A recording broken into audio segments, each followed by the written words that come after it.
പ്രിയമുള്ളവരെ, നമ്മുടെ ഇന്നത്തെ വിഷയം വിശ്വാസത്തോടെയുള്ള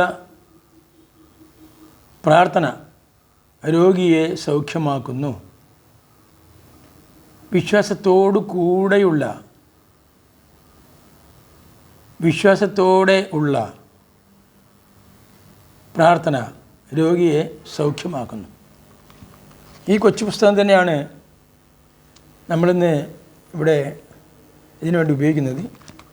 ഇതിൽ ഞാൻ പറഞ്ഞില്ല, 199 പ്രോമിസസ് ദൈവത്തിൻ്റെ വാഗ്ദാനം നമുക്കുണ്ട്. അതിലെ രണ്ടാമത്തെ വാഗ്ദാനമാണ് ഞാൻ ഇവിടെ വായിക്കുന്നത്. എന്താണത്? അത് പുതിയ നിയമപുസ്തകത്തിൽ, ന്യൂ ടെസ്റ്റ്മെൻറ്റിൽ ജെയിംസ്, യാക്കോബിൻ്റെ ലേഖനം 5-ാം അധ്യായം 15-ാം വാക്യത്തിൽ ഇങ്ങനെ പറയുന്നു: And the prayer of faith shall save the sick. And the prayer of faith shall save the sick.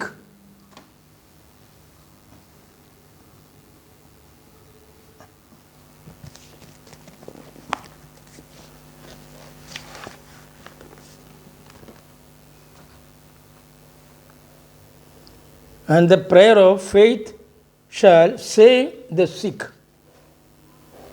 നിങ്ങൾ വിശ്വാസത്തോടു കൂടിയ പ്രാർത്ഥന ദീനക്കാരെ രക്ഷിക്കും.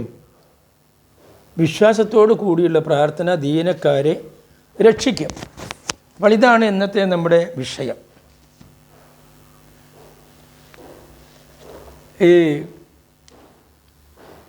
നമ്മളെ സംബന്ധിച്ചിടത്തോളം ഈ രോഗികൾ എങ്ങനെയാണ് നമുക്ക് രോഗം ഉണ്ടാകുന്നത്?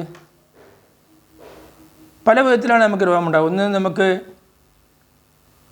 പാരമ്പര്യമായിട്ട് ലഭിക്കുന്ന രോഗങ്ങളുണ്ട്, മാതാപിതാക്കളിൽ നിന്ന് ലഭിക്കുന്ന രോഗങ്ങൾ. നമ്മുടെ ദുർനടപ്പ് കൊണ്ട് നമുക്കുണ്ടാകുന്ന രോഗങ്ങൾ, പ്രകൃതിയുടെ, അതായത് അന്തരീക്ഷത്തിൻ്റെ ചില മാറ്റത്താൽ ഉണ്ടാകുന്ന രോഗങ്ങൾ, അപകടത്താൽ ഉണ്ടാകുന്ന രോഗങ്ങൾ, മാനസികമായ സംഘട്ടനം, പിരിമുറുക്കം, അങ്ങനെ ഉണ്ടാകുന്ന രോഗങ്ങൾ. ഇങ്ങനെ രോഗങ്ങളുടെ കാരണം പലവിധമാണ്. അതുകൊണ്ട് എല്ലാവിധ രോഗങ്ങൾക്കും കാരണം പാപമാണ് എന്ന് ക്രിസ്ത്യാനികൾ അങ്ങനെ വിശ്വസിക്കുന്നു. നമുക്ക് നോക്കാം. യേശു തൻ്റെ 33 വർഷത്തെ ലോക ജീവിതത്തിൽ എപ്പോഴെങ്കിലും രോഗിയായി ഇരുന്നിട്ടുണ്ടോ? യേശുവിന് രോഗം വരികയും മരുന്ന് നൽകുകയും സൗഖ്യമാക്കുകയും ചെയ്തതായിട്ട് നാം എവിടെയും കണ്ടിട്ടില്ല. ബൈബിളിൽ ഒരു ഭാഗത്തും യേശുവിന് രോഗമുള്ളതായി, രോഗം വന്നതായി, രോഗത്തിന് ചികിത്സയായി നാം കണ്ടിട്ടില്ല. കാരണം യേശു പാപം ചെയ്യാത്തവനാണ്. ആ യേശുവിൻ്റെ കൂടെ നടന്ന തൻ്റെ 12 അപ്പോസ്തലന്മാർക്ക് എന്തെങ്കിലും രോഗം വന്നതായിട്ട് നാം കണ്ടിട്ടുണ്ടോ? കേട്ടിട്ടുണ്ടോ? ഇല്ല, ബൈബിളിൽ അങ്ങനെ ഇല്ല, പറയുന്നില്ല. പക്ഷേ അപ്പോസ്തലനായ പൗലോസിന് ഈ രോഗമുണ്ടായിരുന്നു. പൗലോസ് എന്താ പറഞ്ഞത്? എനിക്ക് ഒരു മാറാരോഗമുണ്ട്, ഒരു ശൂലമുണ്ട് എന്നാണ് അദ്ദേഹം പറഞ്ഞത്. എൻ്റെ ശരീരത്തിൽ എനിക്കൊരു ശൂലമുണ്ട് എന്ന് പറയുന്നു. എന്ത് രോഗമാണെന്ന് വ്യക്തമായിട്ട് പറയുന്നില്ല. പലരും പല അഭിപ്രായങ്ങൾ പറയുന്നുണ്ടെങ്കിലും. അപ്പോൾ ഈ പ്രാർത്ഥനയ്ക്ക് വേണ്ടി പൗലോസ് കർത്താവിനോട് പ്രാർത്ഥിച്ചു: കർത്താവേ, എൻ്റെ രോഗം സൗഖ്യമാക്കി തരണമേ. അപ്പോൾ കർത്താവ് അതിന് മറുപടി പറഞ്ഞു. ഒറ്റ മറുപടിയേ പറഞ്ഞുള്ളൂ: എൻ്റെ കൃപ നിനക്ക് മതി എന്ന് പറഞ്ഞ് കർത്താവ് ഒഴിഞ്ഞളഞ്ഞു. കർത്താവ് എൻ്റെ രോഗം സൗഖ്യമാക്കിയില്ല. കർത്താവ് ഈ ലോകത്തിലായിരിക്കുന്ന സമയത്ത് അനേകം രോഗികളെ സൗഖ്യമാക്കിയിട്ടുണ്ട്. കുരുടന്മാർക്ക് കാഴ്ച നൽകിയിട്ടുണ്ട്, ബധിരർക്ക് കേൾവി നൽകിയിട്ടുണ്ട്, മരിച്ചവരെ ഉയർപ്പിച്ചിട്ടുണ്ട്. ഇങ്ങനെ പല വിധത്തിലായ അത്ഭുതങ്ങൾ ചെയ്തത് കർത്താവ് അറിയാത്തതായ പല ആൾക്കാർക്കുമാണ്. കർത്താവിന് മുമ്പിൽ വരുന്ന പുതിയ ആളുകൾക്കാണ്. കർത്താവ് ഇതിനു മുമ്പ് കണ്ടിട്ടേ ഇല്ല അവരെ. അങ്ങനെയുള്ള ആൾക്കാർക്കാണ്. പക്ഷേ ക്രിസ്തുവിനെ അറിഞ്ഞ് സ്വീകരിച്ച ഒരു അപ്പോസ്തലനാണ് പൗലോസ്. കർത്താവിനെ മനസ്സിലാക്കി കർത്താവിൻ്റെ ശിഷ്യനായി തീർന്ന പൗലോസ് കർത്താവിനോട് ഈ രോഗമൊന്ന് മാറ്റിത്തരണമെന്ന് ആവശ്യപ്പെട്ടപ്പോൾ കർത്താവ് പറഞ്ഞു, എൻ്റെ കൃപ നിനക്ക് മതി, ആ രോഗം അവിടെ നിന്നോട്ടെ എന്നാണ് പറഞ്ഞത്. അപ്പോൾ ഇങ്ങനെ നമുക്ക് ബൈബിളിൽ കാണാൻ കഴിയും. അപ്പോൾ എല്ലാ രോഗത്തിനും നാം പ്രാർത്ഥിച്ചാൽ നമുക്ക് സൗഖ്യമാകും എന്നൊക്കെ ധരിച്ച് വശായി പ്രാർത്ഥിക്കുകയും പ്രാർത്ഥനയിൽ നമുക്ക് രോഗം സൗഖ്യമാക്കാതെ വരികയും സൗഖ്യം ലഭിക്കാതെ വരികയും ചെയ്യുമ്പോൾ നമ്മളിൽ അവിശ്വാസം കടന്നുകൂടുകയും നാം ഒരു മാനസികമായി തകർന്ന അവസ്ഥയിൽ ദൈവത്തെ ഉപേക്ഷിക്കുന്ന ഒരവസ്ഥയിലൊക്കെ എത്തിച്ചേർന്ന പല ആൾക്കാരെയും നമുക്ക് കാണാനായിട്ട് കഴിയും. അപ്പോൾ ഇവിടെ എന്താണ്, യേശു രോഗികളെ സൗഖ്യമാക്കുമ്പോൾ എപ്പോഴും പറയാറുള്ള ചില കാര്യങ്ങളുണ്ട്. എന്താണ്? ആ രോഗിക്ക് താൻ സൗഖ്യമാക്കുന്നതിന് മുമ്പ് ആ രോഗിയോട് ചോദിക്കും, നിനക്ക് സൗഖ്യമാകുവാൻ മനസ്സുണ്ടോ? നിനക്ക് രോഗം മാറണമെന്ന് ആഗ്രഹമുണ്ടോ? ഇതാണ് കർത്താവിൻ്റെ ആദ്യത്തെ ചോദ്യം. നിനക്കാദ്യം ഒരു ആഗ്രഹം വേണം, എൻ്റെ രോഗം മാറണം കർത്താവേ, നീ എൻ്റെ രോഗം മാറ്റുവാൻ യോഗ്യനാണ്, പ്രാപ്തനാണ്, നിനക്കതിന് കഴിയുമെന്നുള്ള വിശ്വാസം വേണം. അതാണ് ഈ കർത്താവ് ചോദിക്കുന്നത്. നിനക്ക് സൗഖ്യമാകുവാൻ മനസ്സുണ്ടോ എന്ന് കർത്താവ് ചോദിക്കുന്നു. രണ്ടാമത്തെ കർത്താവിൻ്റെ ചോദ്യം എന്താ അറിയോ? വിശ്വസിച്ചാൽ നീ ദൈവത്തിൻ്റെ അത്ഭുതങ്ങൾ കാണും. അതാണ്, വിശ്വസിച്ചാൽ നീ അത്ഭുതങ്ങൾ കാണും ദൈവത്തിൻ്റെ. വിശ്വാസം വേണം നിനക്ക്. വിശ്വാസമുണ്ടോ? പിന്നെ വേറൊന്ന് കർത്താവ് പറഞ്ഞിട്ടുണ്ട്. എന്താണ്? നിൻ്റെ വിശ്വാസം നിന്നെ രക്ഷിക്കട്ടെ. നിൻ്റെ വിശ്വാസം നിന്നെ രക്ഷിക്കട്ടെ എന്നാ. അല്ലാതെ കർത്താവ് എന്നാ നീ സൗഖ്യം പിടിച്ചോ നീ പൊക്കോ എന്ന് പറയല്ല ഇത്. നിൻ്റെ വിശ്വാസം നിന്നെ രക്ഷിക്കട്ടെ. നമുക്കറിയാം കുരുടന്മാരെ എന്താ കർത്താവ് ചെയ്തത്? കുരുടന്മാരുടെ കണ്ണുകൾക്ക് കാഴ്ച ലഭിക്കാൻ വേണ്ടി, അതായത് ഒരു കുരുടൻ കർത്താവിൻ്റെ മുമ്പിൽ വന്ന സമയത്ത് അവൻ്റെ കണ്ണ് രണ്ട് കുഴിയാണ്, കണ്ണേ ഇല്ല. ആ കുഴിയിൽ കർത്താവ് എന്ത് ചെയ്തു? മണലിൽ താഴെ, അവിടെ മരുപ്രദേശമാണല്ലോ, മണലിൽ കർത്താവ് തുപ്പി അത് ചേറുണ്ടാക്കി ആ ചേറെടുത്ത് അവൻ്റെ കണ്ണിൽ, രണ്ട് കണ്ണിലും അങ്ങ് വെച്ചു കൊടുത്തു ഈ ചേറ്. എന്നിട്ട് പറഞ്ഞു, ശീലോഹാം കുളത്തിൽ പോയി കുളിക്കാൻ പറഞ്ഞു. ശീലോഹാം കുളത്തിലെന്നാണ് എനിക്ക് തോന്നുന്നത്, അങ്ങനെ എനിക്ക് തോന്നുന്നത്. ശീലോഹാം കുളത്തിൽ ചെന്ന് കുളിക്കാൻ പറഞ്ഞു. അങ്ങനെ അവൻ പോവുകയാണ്. അവൻ ആ വിശ്വാസത്തോടു കൂടി പോവുകയാണ്. കാരണം വിശ്വാസം ഇല്ലാത്ത ഒരുത്തനാണെങ്കിൽ അവൻ പോകുമോ? ഈ മണ്ണ് എൻ്റെ കണ്ണിൽ വെച്ചാൽ എനിക്കെങ്ങനെ സൗഖ്യം വരിക? അതുമല്ല, കൂടെ നടക്കുന്ന ആൾക്കാരും പറയും, എടാ ഇത് വെറും തട്ടിപ്പാടാ, ഈ മണ്ണ് നിൻ്റെ കണ്ണിൽ വെച്ച് തിരികെ കയറ്റിയാൽ നിനക്കെങ്ങനെയാടാ സൗഖ്യം വരിക? നീ പുഴയിൽ നിന്നും പോയി കുളിക്കണ്ട, ഒരു കാര്യമില്ല എന്നല്ല നമ്മൾ പറയുക. ഈ കൂടെ നടക്കുന്നവനും പറയും. അത് കേട്ട് അവനും അതേപോലെ തന്നെ വിശ്വസിക്കാൻ തിരിച്ചു പോകും അവൻ്റെ പാടിന്. അയാൾക്ക് ഭ്രാന്താണ്, വെറുതെ ചെയ്യാന്ന് പറയും. ഇതെല്ലാം ഉണ്ടാകുക. പക്ഷെ അവൻ അതല്ല ചെയ്തത്. അവൻ വിശ്വാസത്തോടു കൂടെ കുളത്തിലേക്ക് ഇറങ്ങി മുങ്ങുകയാണ് ചെയ്യുന്നത്. അങ്ങനെ അവന് കാഴ്ച ലഭിക്കുന്നു. അങ്ങനെയാണ് കാഴ്ച ലഭിക്കുന്നത്. അപ്പോൾ ഈ വിശ്വാസത്തിന് അങ്ങനെയൊക്കെ ചില കാര്യങ്ങളുണ്ട്.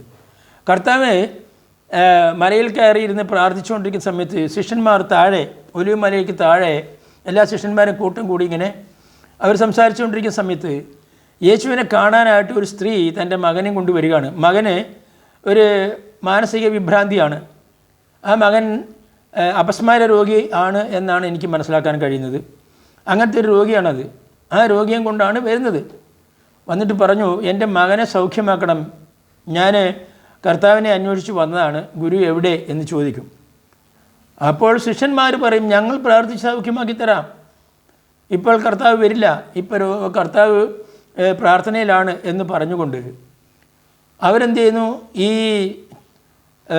ചന്ദ്രരോഗം പിടിപെട്ട എന്നാണ് പറയുന്നത്. ഈ രോഗം പിടിപെട്ട ഈ കുട്ടിയെ സൗഖ്യമാക്കുവാനായിട്ട് ഇവർ പ്രാർത്ഥിക്കുന്നു. പക്ഷേ പ്രാർത്ഥന കൊണ്ട് ഒരു ഫലമില്ല എന്ന് മാത്രമല്ല, ഈ കുട്ടി, ഈ അമ്മ അവരെ പിന്നെ അവസാനം ഈ കുട്ടിക്ക് കൂടുതലായിട്ട് ഈ രോഗത്തിൻ്റെ പ്രകൃതം മാറിയ സമയത്ത്, കൂടുതൽ അത് മൂർച്ഛിച്ച സമയത്ത് ഈ സ്ത്രീ അവരെ ശകാരിക്കുകയും അവരെ പിന്നെ ഇതിനൊന്നും കഴിയില്ല, നീ പോടോ എന്നും പറഞ്ഞ് നിങ്ങൾക്കൊക്കെ പോയിക്കോടെ എന്ന് ചോദിച്ചിട്ട് അവരെ പരിഹസിക്കുകയൊക്കെ ചെയ്യുന്നൊരവസ്ഥ ഉണ്ടായിട്ടുണ്ട്. അങ്ങനെയുള്ള സമയത്താണ് കർത്താവ് ഇറങ്ങി വരുന്നത്. കർത്താവ് ഇറങ്ങി വന്നപ്പോൾ ഈ സ്ത്രീയെ കർത്താവിനോട് പറഞ്ഞു, കർത്താവേ, നിൻ്റെ ശിഷ്യന്മാർ എൻ്റെ മകന് വേണ്ടി പ്രാർത്ഥിച്ച് രോഗം സൗഖ്യമായില്ല, അപ്പോൾ കർത്താവ് പറഞ്ഞു, വിശ്വാസമില്ലാത്ത ഈ തലമുറ ഞാൻ എത്ര കാലം ഞാൻ നിങ്ങളോട് കൂടെ ഇരിക്കും എന്നവരെ വിളിച്ച് ആദ്യം അവരെ ശാസിച്ചു. കാരണം ശിഷ്യന്മാർക്ക് വിശ്വാസമില്ല. കർത്താവ് ചെയ്ത പോലെ ഒന്ന് പ്രാർത്ഥിച്ച് നോക്കിയതാണ്. അങ്ങനെ കർത്താവ് എന്ത് ചെയ്തു? കർത്താവിനെ കണ്ടപ്പോൾ തന്നെ ഈ രോഗി കിടന്ന് ഇടയാനും അങ്ങനെ അവനെ വിട്ടു പോകാനുള്ളതായ ഇടയായി എന്നാണ് നമുക്ക് കാണാൻ കഴിയുന്നത്. അങ്ങനെ കർത്താവ് അവൻ്റെ രോഗം സൗഖ്യമായി കൊടുക്കുകയാണ്. അപ്പോൾ വിശ്വാസമില്ലാത്ത പ്രാർത്ഥന കൊണ്ട് ഒരു ഫലവുമില്ല. അപ്പോൾ നമ്മളെ പല രോഗികളും നമ്മൾ ഹോസ്പിറ്റലിലും അതുപോലെ തന്നെ വീടുകളിലൊക്കെ ചെന്ന് കാണാറുണ്ട്. രോഗശാന്തി നമ്മൾ അവരെ കണ്ട് അവർക്ക് ചില ആശ്വാസ വാക്കുകളൊക്കെ നൽകി അവർക്ക് വേണ്ട ധൈര്യമൊക്കെ നൽകി നമ്മൾ പോരാറുണ്ട്. അതൊക്കെ ഞാൻ സമ്മതിച്ചു, അതിൽ വേറെ പ്രശ്നമൊന്നുമില്ല, എല്ലാവർക്കും ചെയ്യാൻ കഴിയുന്നൊരു കാര്യമാണ്. പക്ഷേ ചിലർ ഒരുങ്ങി തിരിച്ചെന്ത് ചെയ്യും? പ്രാർത്ഥനയിൽ അവരങ്ങ് സൗഖ്യമാക്കി കളയാം എന്നുള്ള നിലയ്ക്ക് കയ്യിൽ ബൈബിളൊക്കെ എടുത്തങ്ങ് പോകും പ്രാർത്ഥിക്കാനായിട്ട്. ഹോസ്പിറ്റലൊക്കെ അങ്ങനെ പോകുന്ന ആൾക്കാരെ നമ്മൾ പലരെയും കണ്ടിട്ടുണ്ട്. എന്നിട്ട് ബൈബിൾ വെച്ചൊരു പ്രാർത്ഥനയൊക്കെ ചെയ്യും. പ്രാർത്ഥിച്ച് കഴിഞ്ഞ് തിരിച്ചു വരുന്ന സമയത്ത് അവൻ്റെ രോഗം സൗഖ്യമാവില്ല എന്ന് മാത്രമല്ല, കൂടെ നിന്നവർക്കും എല്ലാവർക്കും തന്നെ അതൊരു പരിഹാസ വിഷയമായിട്ടും മാറാൻ കഴിയും. ഇങ്ങനെ പല സംഭവങ്ങൾ നമ്മുടെ ഇടയിലൊക്കെ ഉണ്ടാകാറുണ്ട്. എന്താ കാരണത്? ആദ്യം നമ്മളിനിപ്പോൾ ഏത് വൈദികനാകട്ടെ, ബിഷപ്പിനെ ആകട്ടെ, ആരാകട്ടെ, നമ്മൾ വിളിച്ചു കൊണ്ടുപോയി പ്രാർത്ഥിപ്പിച്ചാലും രോഗം മാറണമെങ്കിൽ വിശ്വാസം വേണം. ആർക്ക് വേണം? രണ്ട് കൂട്ടർക്കും വേണം. രണ്ട് കൂട്ടർക്കും ഈ രോഗം മാറും എന്നുള്ള വിശ്വാസം വേണം. ആദ്യമായി ഈ രോഗിക്ക് അങ്ങനെ തോന്നും, എനിക്ക് വേണ്ടി ആരെയും ഒന്ന് പ്രാർത്ഥിക്കണം, പ്രാർത്ഥിച്ചാൽ എൻ്റെ രോഗം തീർച്ചയായിട്ടും മാറും എന്ന് രോഗി ആദ്യം മനസ്സിലാക്കണം, വിശ്വസിക്കണം. എന്നിട്ട് വേണം നാം പ്രാർത്ഥിക്കാൻ ഒരാളെ വിളിച്ചു കൊണ്ടുവരാം. നമുക്ക് പ്രാർത്ഥിക്കാൻ കഴിയില്ലെങ്കിൽ നമുക്ക് പ്രാർത്ഥനയ്ക്ക് യോഗ്യനായ ഒരാളെ നമുക്ക് വിളിച്ചു കൊണ്ടുവരാം. അതേപോലെ തന്നെ അയാളും എന്ത് ചെയ്യണം?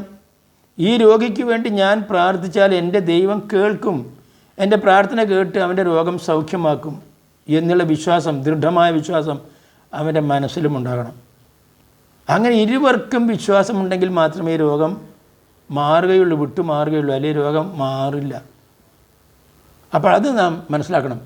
അപ്പോൾ നാം പ്രാർത്ഥിക്കുമ്പോൾ നാം പ്രാർത്ഥിക്കാൻ പോകുമ്പോൾ ആദ്യം നാം മനസ്സിലാക്കേണ്ടത്, ഈ രോഗം തീർച്ചയായിട്ടും പ്രാർത്ഥിച്ചാൽ മാറും എന്നെനിക്ക് വിശ്വാസമുണ്ട് എന്ന് പ്രാർത്ഥിക്കുന്നതിന് തോന്നണം. ഈ പ്രാർത്ഥന കേൾക്കുന്ന രോഗിക്കും തോന്നണം. ആ രണ്ടുമില്ലെങ്കിൽ ഈ പ്രാർത്ഥനയ്ക്ക് യാതൊരു ഫലവും ഉണ്ടാകില്ല. അതുകൊണ്ട് നമ്മൾ എടിപിടിന്ന് എടുത്ത് ചാടി നമ്മൾ ചെന്ന് ഈ രോഗിയുടെ മേൽ കൈവച്ച് പ്രാർത്ഥിക്കാനും ഒക്കെ തുടങ്ങിയാൽ ചില സമയത്ത് വലിയ പ്രശ്നമായി തീരും.